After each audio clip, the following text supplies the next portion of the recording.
Buenas tardes, familia. Good afternoon.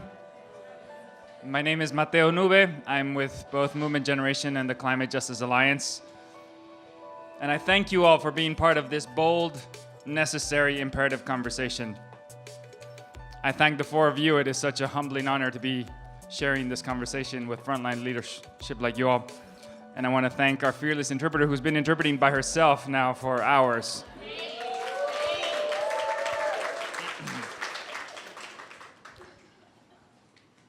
I'd like to start by reframing and recognizing when we are told to be politically realistic, these are the realists. These are the folks that are speaking truth to wise humanity.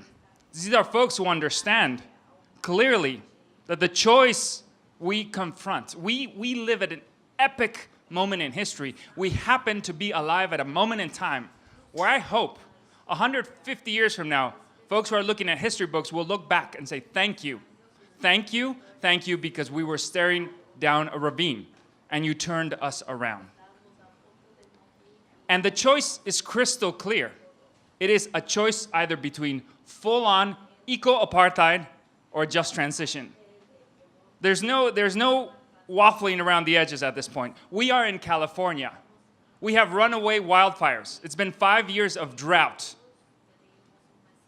What happens when you have drought like we were experiencing in the context of an extractive economy that, amongst other things, has as its roots a prison industrial complex? You get prison firefighters. A third of the firefighters on the ground risking their lives to put out those fires are prisoners. A third. This is not a coincidence. This is the logical conclusion. This is the kind of solutions that this dominant paradigm creates, whether by intent or by osmosis. We have to be clear about that. We are the realists. Because if we don't root ourselves in evidence-based thinking and speak truth to power, that is what we get, and it is happening already. When I say we are realists, when I say that it's a choice between just transition and eco-apartheid is, when we think about any proposed solution, the criteria is simple. If a solution further concentrates control over land or water or our labor or life itself into the hands of the few, it's one step closer to full-on eco-apartheid and one step farther away from just transition. If anything is proposed that further concentrates water, land, our labor, life, capital in the hands of few, it's a step closer. I would invite those of you who are entering into the Climate Action Summit to remember that, to hold on dearly to that reality.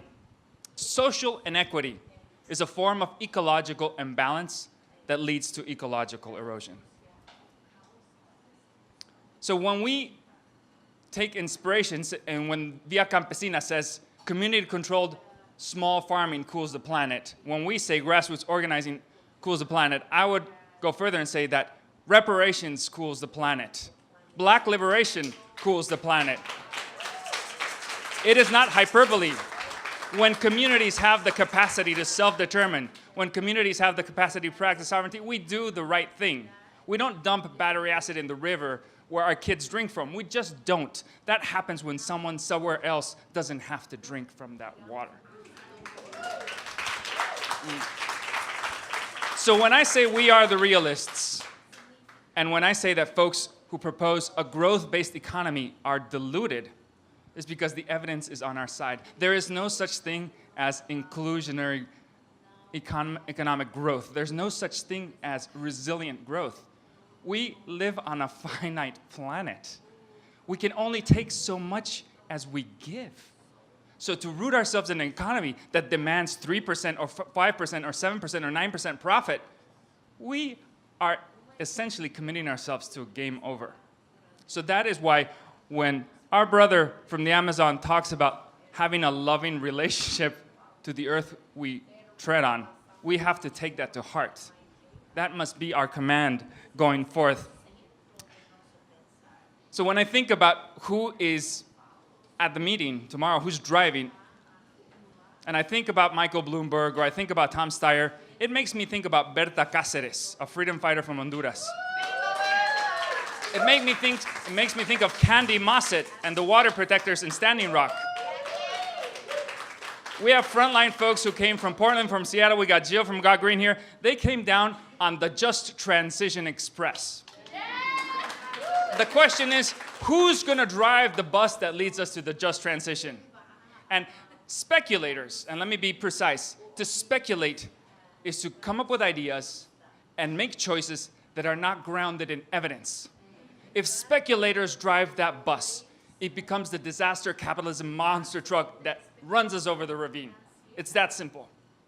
It doesn't mean that we will not sit down with Bloomberg or Steyer and accept a non-extractive relationship where they transfer back the capital to the folks who build up this economy so that we can drive that just transition express forth.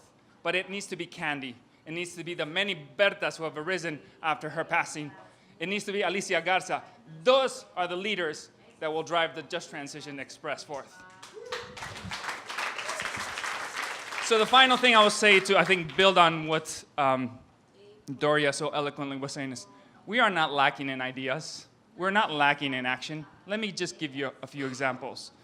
We can tomorrow, for example, if there were the political will and the resource backing us, because these are ideas that have surfaced from frontline communities over and over, we could declare aerial rights over all big box buildings in any municipality and say those rooftops now belong to us. And we're going to install community-run, community-controlled, decentralized energy grids. And all those solar panels do not belong to Walmart. They do not belong to Target. They belong to us. We could do that tomorrow.